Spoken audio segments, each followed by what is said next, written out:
9. Do we believe in incompetence?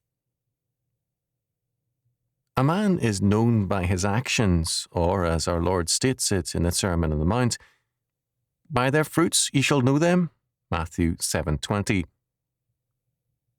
If the person makes the same mistake over and over again, it tells us something about that person. As I previously mentioned, I once met a woman who had been married and divorced 6 times. Every one of her husbands turned out to be a beast or brute, she claimed. I learned later that she was telling the truth. However, she also claimed that she was unlucky in love.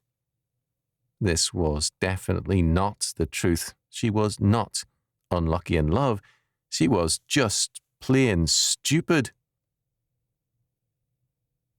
Are we as a nation somewhat like that woman? She had a taste for bad men. We seem to have a national taste for bad politicians. Even worse, we have a faith in politics, and we believe that politics and civil governments can give us the good life. This is about as intelligent an opinion as believing that hell is an air-conditioned resort.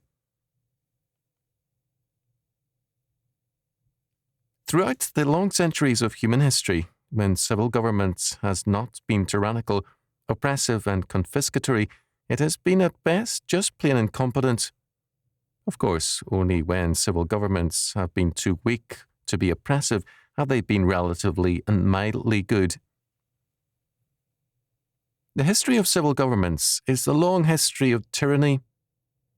In fact, more than a few people have said that the one real ability any civil government has ever possessed has been to take money from people and waste it.